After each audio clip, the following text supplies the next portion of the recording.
from his digital studio at Richwell Tower in Timog Avenue, Quezon City, Metro Manila, Ben Tulfo Unfiltered.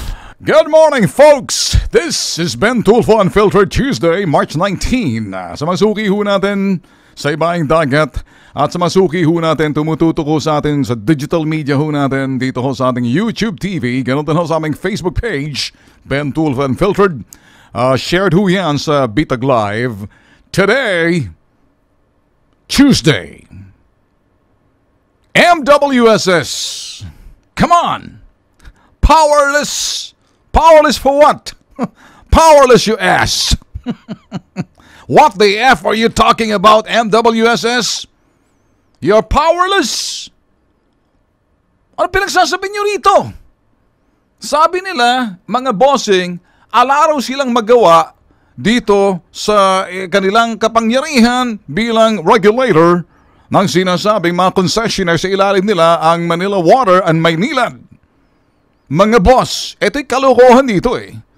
I mean, look at this. Kung kayo'y alang kapangyarihan, ba't nandyan pa kayo? Magsilayos na nga kayo, mga putok sa buho kayo, mga pendeho kayo. Dediretsuhin ko na kayo rito eh. Kanina, mild pa ako sa aking mga sinasabi sa Bitag Live. But here, I'm not gonna let you do that. Powerless, your ass! What are you talking about? If you can't do anything about this, then what's the point of your existence? Straighten up or else just get the F out. Nakakaloko. It's giving us an excuse that they're powerless and they can't do anything because they so what's the point of the existence? Kaya kayo nilagay dyan sa inyong mga katungkulan nyo dyan na kayo'y regulator to monitor the distribution of water. Pero dito sa sinasabi ho nila rito, hindi ko maintindihan. Nagdadahilan, nagbibigay ng pangangatuwiran na ayaw nilang umamin na sila isang katerbang mga palpak. Doon sa executive ho ng the CEO ng Manila Water, nag-apologize ho sa kanilang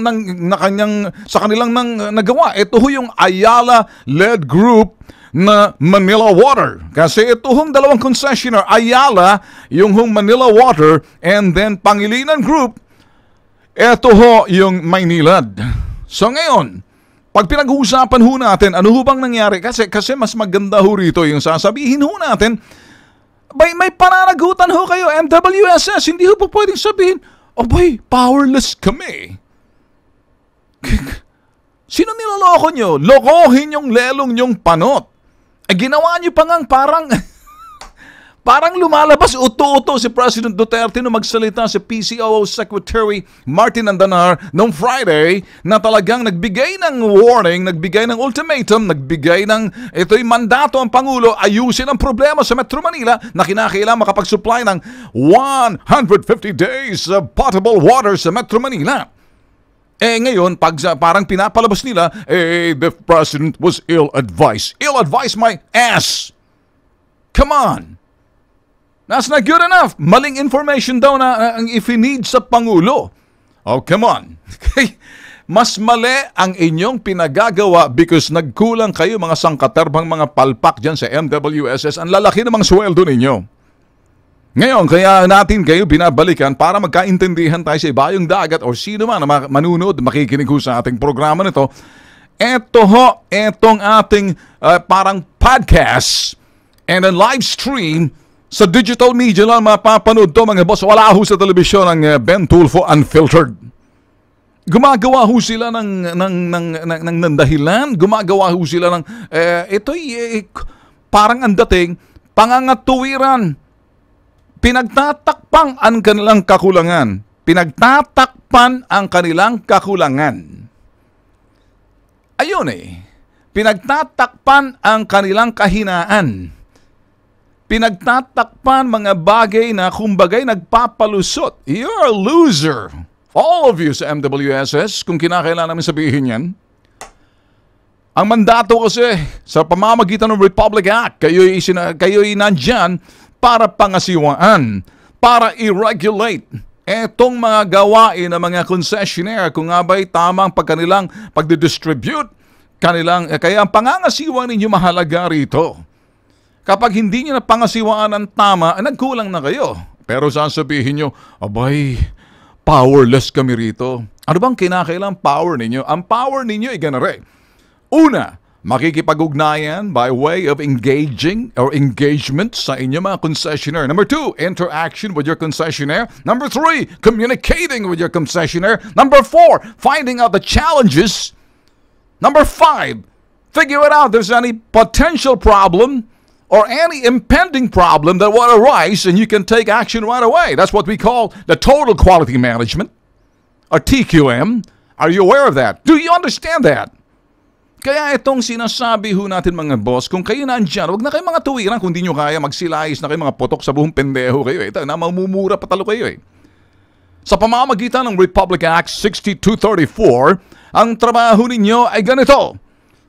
Imo-monitor ninyo yung mga concession agreement sa ilalim ng pagsusupervise ninyo, pangangasiwa ninyo sa ilalim ng sinasabing MWSS.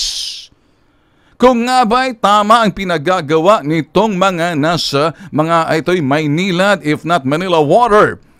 Kung nga ba ang kanilang sinasabing pinagagawa o tama, kung sakaling powerless kayo, may pananagutan pa rin kayo sa taong bayan sa pamamagitan ng pagbibigay ng inyong ulat doon sa sinasabing mga hamon or problemang darating kung pag-uusapan ay tubig sa Metro Manila. Kaya yung sinasabing proper operation and maintenance. Una yan eh. Ensure uninterrupted and adequate supply of water. Do you understand that? Because if you don't, just get the F out. Ang CEO ho the CEO of Manila Water apologized to say he is sorry. Sino ho tong CEO na to? Ito ho yung mga sinasabi natin talagang aral kung sila'y nagkulang, si Ferdinand de la Cruz. Pero sinabi niya, if that's necessary that I have to quit my job, well, so, I will, but in the meantime, gagawin niya raw ang trabaho nila. Ngayon, kumbaga, sila ho'y holding on myself, sabi niya, accountable. And that's man enough to have the balls to say it. Kayo, Patrick T., kayong chief regulator dyan, kayong mga nandyan sa MWSS, ano pinagsasabihin nyo? Pinoprotektahan nyo lang inyong mga interest na magkakatrabaho lang kayo, mga potok sa buho kayo eh. Ngayon, pinag-iisipan na nga, mag-resign na lang. Parang pinag-iisipan ngayon, parang mag-resign siya. Pero pag natapos to, or kinakailangan, ang sinasabi ng MWSS, kinakailangan mai-refund ang consumer. Nagkanganyanan na lang kayo kung hindi pa nang himasok ang Pangulo para pagsabihan kayo, ayusin yung problema na yun, tsaka pa lang kayo nagbigay ng inyong solusyon. Nakakahiya nga naman kung kayo pagsasabihan ng Pangulo na parang wala kayong nagawa, kaya tinuturuan kayo, isang katarbang mainutil kayo sa MWSS. That's not good enough! Shut the F up! Quit giving all the excuses in the world, because anybody who's just trying to good at excuses, reasoning, blaming, pointing his finger to someone na may problema, hindi kayo. Wake up. Man up to say you also had your own share of negligence.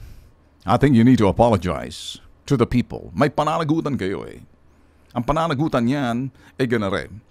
Kayo'y pinagkalooban ng posisyon, pangasiwaan ang sinasabing sapat na supply ng sinasabing tubig sa Metro Manila, sa Cavite at Rizal. Kayo'y binigyan ng mandato sa pamamagitan ng Republic Act. Kayo'y naninilbihan sa publiko at maninilbihan sa publiko. Public service is public trust. Kung kayo'y nagkulang, kayo'y kinakailang huminang pagpapaumanhin, kayo'y mabibigyan at papapatawad kung naintindihan ninyo, pangungumpisal ninyo, yung pagkukulang na kayo nagkulang. Kayo mga sangkaterbang mga eng-eng din. Itong mga kongresista naman nag-iimbestiga. Come on! It's useless kahapon. Nakikita natin. Alam nyo kasi itong mga kongreso dito, Senado, pag nagbigay ng investigahan, tanggalin nyo mga mikropono, tanggalin nyo yung mga sinasabing mga camera dyan. Tingnan natin kung gaganahan, magpapa-apple yan eh. Magpapapogi lang naman yan eh. In fact, kayo dyan sa kongreso, makinig kayo. Kayo rin ang nagbibigay ng mga appointment dyan.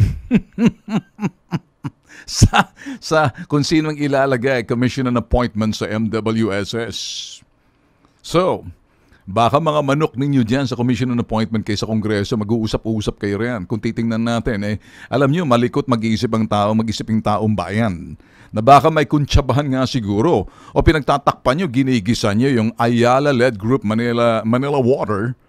Ano naman ginagawa ninyo? Dapat sigurado managudin ngayon. Parang magulang kapag ang inyong anak gumawa ng kalokohan, may pananagutan ng magulang.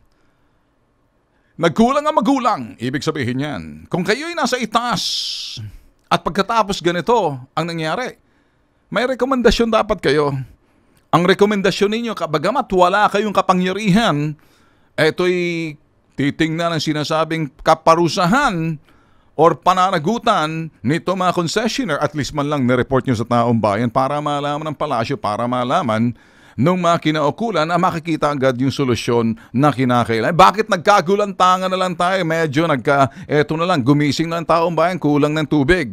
Bakit? Hindi nyo ba nakita ito noon pa lang? Tapos, ang nakikitang solusyon ninyo, MWSS, kaya sinopla kayo ng palasyo. Ano sinabi? Hindi na kinakailangan ng Department of Water. Kung titingnan ho natin, kasi kung may Department of Water, buwagin na lang kayo, gawin ng departamento na yan, alisin na lang yan, maging empleyado lang kayo. Redundant na kasi kung may MWSS tapos may Department of Water, anong gagawin niyo? Gagawin yung tanga, yung secretary kung upo dyan. Paupuin niyo ako dyan pag hindi ko kayo sinambalos isa-isa kayo. Gusto niyo gawin akong secretary ng Department of Water? Ilulunod kong mga mukha ninyo dyan.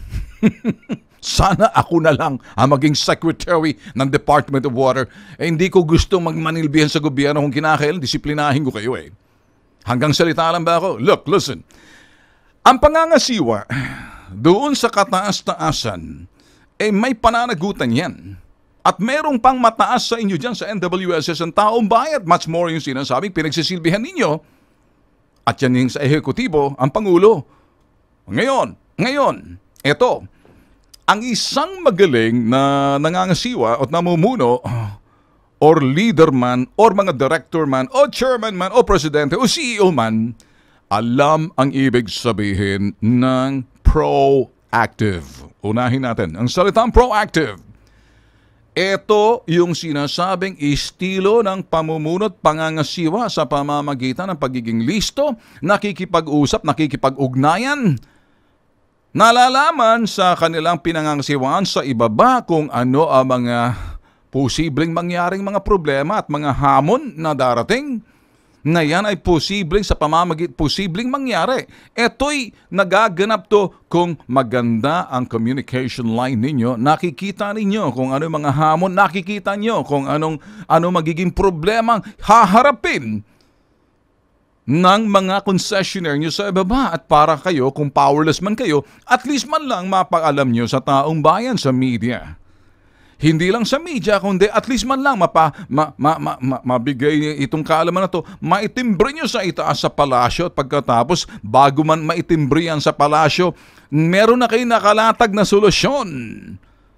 Kung yan ay natukoy ninyo magiging problema, dito hindi nyo natukoy yung problema tapos nagtuturoan kayo, pagkatapos sasabihin ninyo, wala ng tubig ang lamesa dam. Nek nyo, sino pinagloloko nyo? Yung pala, sapat naman ang supply. Wala naman talagang krisis sa tubig. Krisis doon sa sinasabing pangangasiwa ninyo, MWSS. At mabuti na lang itong CEO ng Manila Water, umamin ng kalang kapalpakan. Kayo dyan sa MWSS, Patrick T. Do you take accountability? O siguro ayaw nyo rin mag-sorry. Para kayo isang gurang nakilala ko, ayaw nag-sorry, gumawa ng kapalpakan sa pamamagitan ng kanyang pahayag. Tamad!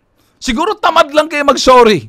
Kaya ang tigas ng ulo ninyo. Ewan ko kung bakit nagkakagurang na medyo ganyan ako minsan. Hindi ko nalalahat ha. Sus Mariosep. Uulitin ko. Ngayon, wala kayong sorry. No sorry, puro sisi. Magsisi na kayo sa inyong kapalpakan. Tigilan yung pagsisisi. Unang-una, kayo magsisi sa inyong kapalpakan, sa inyong kakulangan, sa inyong kahinaan. At hindi nyo ba ipagbubunto ng sisi sa ibaba? Dahil sa ibaba, tumitingala sa inyo. Maliban na lang kung sangkaterbang mga tanga kayo, ginagawa kayo mga eng-eng. Dalawang klaseng man lang Either pamunuan ninyo yung mga nasa ibaba ninyo, or di naman kaya yung sa ibaba ninyo, ang namumuno sa inyo, baliktad data Horizontal nga, vertical nga Kayo ang naisa sa itaas, ang nasa ibaba, yung pinamumunan ninyo. Pero kung yung namumuno ngayon ang nagdadala sa inyo, mga sangkaterba, mga tanga kayo sa MWSS, sa ibaba Manila Water, at least nung nagka-booking, nag-imbestigahan na walang katori-toring investigasyon sa Kongreso, umamin agad. O mag-sorry kasi kayo, MWSS, pakita ninyo, nagkulang din kayo. Nagkulang kayo sa komunikasyon, nagkulang kayo sa sinasabing pakikipag-ugnayan. Nagkulang kayo na kumbaga sa mandato ninyo sa taong bayan na sapat yung tubig. Kung sakaling nagkaroon ng problema, dapat ito'y naitimbre sa inyo ng Manila Water. Kung hindi, baka mayroon kayong ginagawa all by myself. All by myself, as in Boy Jack Call Center. Jack Call Call.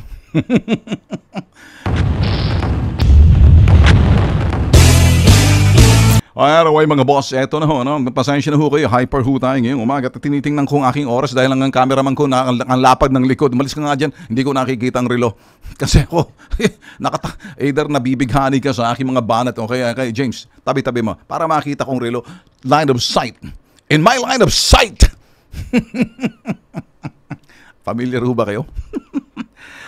Well, I'm sorry, but this is unfiltered. Iba ho ang dating ho ng Ben Tulfo Unfiltered sa Bitag Live.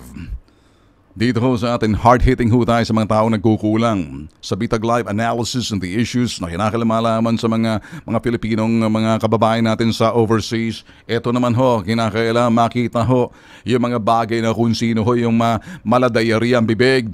Senator Franklin Drilon, you and your big fat mouth! Big fat mouth. Another case of diarrhea in the mouth. Bakit kinakailangan pa ng concurrence o consensus ng mayorya sa Senado na sinasabi mo, Senator Franklin, para maratipika ang pagbibitiw ng Pilipinas sa International Criminal Court? Aber sige nga. Ang sinasabi ho ni Senator Franklin Drilon, hindi pwedeng magdesisyon ng Pangulo o ehekutibo na magbitiw na lang sa International Criminal Court nang wala man lang concurrence o abiso sa Kongreso o magkukuha ng consensus sa mayorya sa Senado bago isagawa yung sinasabing pagbibitiw. Nananaginip ka ba, Senator Franklin? Wow! Teka muna. Bago ka magsalita, meron agad sapak sa iyo si Senator si Tito Soto. Ito ho yung Senate President ang nagsabi, walang ipinasang resolusyon ang Senado para ratipikahan ang pagiging miyembro ng Pilipinas eto sa ICC. Walang nangyaring pagraratipika rito o walang nangyaring ipinasang resolusyon sa Senado na naratipikahan na miyembro na ang Pilipinas sa International Criminal Court. So, Senator Franklin Drilon, na sinasabi nyo rito, isa ka pa, diarrhea in the mouth. Alam nyo, ang nagsabi rin din ho rito si DFA Secretary, si Terry Boy Locsin. Kaya lang naging miyembro ang Pilipinas sa ICC para i-accommodate si dating senadora na si Miriam Defensor Santiago na nailuklok noon bilang judge ng ICC, International Community Court. Meron bang pakinabang? Eto ba'y nakikinabang tayo rito? Ngayon, linawin ho natin. Kaya ho tayo umalis sa International Criminal Court, mga kababayan ko, mga bossing, mga kaibigan, kapatid, kapuso, kasambahay. Well, kapamilya, sama-sama. Siguro, linawin ho natin dito mga boss para maintindihan nyo. Eto kasing International Criminal Court, hindi ho miyembro dito ang China, US, Russia, Israel at iba pang mga bansa. Ngayon, ang gusto kasi ng ICC, International Community Court, Criminal Court, International Criminal Court, ay gamitin sila ng dilawan para nang sa ganun ma-prosecute si President Duterte. Gusto nilang i-examine at paimbestigahan sa International Criminal Court ang Pinas hinggil dito sa sinasabing programa Giyera kontra Droga ng presidente natin si President Duterte. Walang iba. Gusto naman manghimasok nitong mukhang bakulaw na sinasabing representante ng ICC. Hindi ko maintindihan. A face only a mother could love. Kasi Hoda, sabi niya, kung nagbitiw na kayo, hindi pa rin ligtas ang Pilipinas, nek-nek mo. Dapat sa'yo siguro bigyan ng sample ng middle finger nung di marunong din mag-sorry. Ang sipag-sipag mo. Anong ba pangalan ng babae na yun? Kumbaga, kung naintindihin nyo, Fatuo Bensouda. Fatuo Bensouda. Hinuloko mo. Sabi niya, hindi pa rin ligtas ang Pilipinas. Dito, sa pagbibitiw, mananagot pa rin ang dapat managot. Oy, makinig ka, isa ka pang kulang-kulang. Hindi na nga miyembro, ay maging miyembro, hindi naman kayo naratifika. Sinusumbungan lang kayo ng mga dilawan para ma-prosecute itong si President Digong para panagutin. At ginawa ninyo parang hinalintulad ninyo sa Africa, sa ibang eastern country tulad ng sa Russia, sa ibang mga lugar dyan na talagang internal cleansing, yung mga minority, pinapatay ng mga army, militar dyan. Sa namang kadahilanan, ibang usapan, hindi ho, yung internal cleansing kuminsan, it's a religious war na medyo may kinalaman doon sa sinasabing genocide. Dito ho sa atin, hinalintulad nyo dyan, the war against drugs. Ngayon, natawa sa inyo ang presidente ng Amerika tulad ni President Trump na sinasabi, ganon, gusto nyo pala kami imbestigahan? Paano kami mag-iimbestiga? Wala naman kayong visa. Pa-apply kayo ng visa papunta sa amin para mag-imbestiga. Bago kayo mag-iimbestiga, hindi naman kayo pwede basta-basta mag-iimbestiga dahil kayo bisita, hindi pwede mag-imbestiga. At ang inyong pag-iimbestiga, hindi legal. Ngayon, sabi naman ng palasyo, abay ko nagawa yan ang sinasabing Amerika si President Trump. Bakit hindi pwedeng gawin ng Pilipinas yan? Ito kasing Criminal Court, International Criminal Court, ay gusto talaga mahimasok, pakialaman.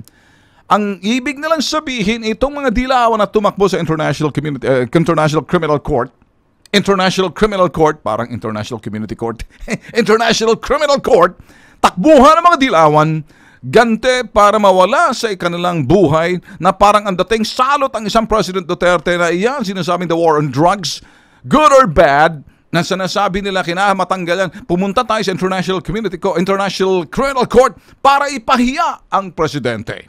Si President Duterte. Ganon. Wala nang iba.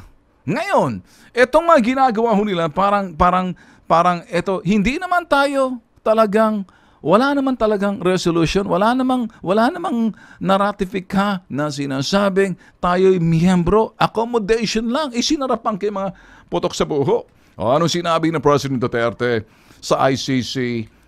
Hindi nyo pwedeng gawin dito kung pagpipilitan ninyo, sisipain namin kayo palabas, deported agad kayo. Ganun din naman sinabi ni President Trump. You ever try stopping in the country in the US, we're gonna kick you, we're gonna deport you. You don't have any right to interfere on our laws. Who are you to investigate? You can't do that to Russia, you can't do it to the US, you can't do it to China, you can't do it to Israel. So the Philippines can also say that to you. ICC. Bad news sa mga dilawan. Bad news doon sa mga sinasabing gusto ma-prosecute sa President Duterte dahil hindi nyo makasundo, dahil unang-una mga sangkaterba, mga tamad kayo mga dilawan, kaya lumaganap ang droga dahil sa inyo. Na gusto nyo mapagtakpan at lumalabas ng inyong kahinaan, kapalpakan, kayo mga dilawan noon, panahon ni Pinoy. At nakita rito, lahat ng mga bagay na nakikita ninyo, ayan sinasabi niyo, extrajudicial killing, blah, blah, blah, blah, blah, blah, blah. Say it any way you want it. Now ngayon, pinag-uusapan dito, may karapatan bang manghimasok ang International Criminal Court na meron naman tayong justice system na buhay ang ating justice system. Kahit na si Dick, kilala nyo? Si Dick, hindi nyo kilala? Yung malapad din ang mukha, diarrhea sa bibig, ito'y mahilig magpa-epo sa Senate hearing, si Dick Gordon. Sabi niya, hindi kailangan ng International Criminal Court manghimasok sa problema sa bansa na ito. Interference yan. Wala namang treaty, wala namang resolution or ratification. It's just accommodation. Ba't yung pinagigiitan? Bad news sa mga dilawan. This is a day of mourning sa mga dilawan. Pagluluksa sa mga dilawan kasi ngayon, lumayas na tayo sa International Community Court na gusto lamang ipakialaman tayo, parang walang karespeto sa ating judicial system na para bang mga sangkaterbang mga tanga tayo, na mga Pilipino ay tanga, na para bang sobra na mayroong diktador dito. LOL! Yan ang ginagawa ni may tao rati dito na talagang dilawan na pumupunta pa sa International Criminal Court tulad ni, sino pa? Si Sonny Trillanes, Sabio, sino ba yung siraulong yun? At kung sino-sino pa dyan, magkakamukha na sila eh. Di mo maintindihan, faces only a mother could love. Not physically, literally, but the things that they're doing para ipahiya ang bansa. So ngayon, ang laking insulto tayo mga Pilipino para mga sangkaterbang mga tanga na yung ating mga justice system, Supreme Court natin, yung court system natin are useless. And we need somebody else to teach us. We get the justice outside na parang hindi gumagana yung ating Supreme Court. Hindi gumagana yung Court of Appeal. Hindi gumagana yung Regional Trial Court. Hindi gumagana yung Department of Justice. Ganun pala. Ganun ba talaga? Sabihin nyo na muna yan. Mag-election muna tayo para malaman kung talagang kayo mga dilawan iboboto or kinakailangan kayo dire-diretso sa Unidoro. Magkaalaman yan ngayong eleksyon. Wala na maraming satsatan. Kung kayo mananalo at maraming kayong mga karamihin sa inyo mananalo, ibig sabihin, ayaw na kay President Digong. Mas maganda siguro, tingnan lang natin sa balota. Etong halalan na to. Wag go. Diyan ho, malalaman natin dito kasi ang sinasabi ng mga dilawan, magkakaalaman na ito raw ang halalan na ito at makikita kung talagang si President Duterte ay katanggap-tanggap pa sa taong bayan. Nananaginip ba kayo? Nananaginip ba kayo? Esen nyo hanggat kaya nyo. Salsalin nyo hanggat kaya nyo. Unfiltered. See you Thursday. Adios.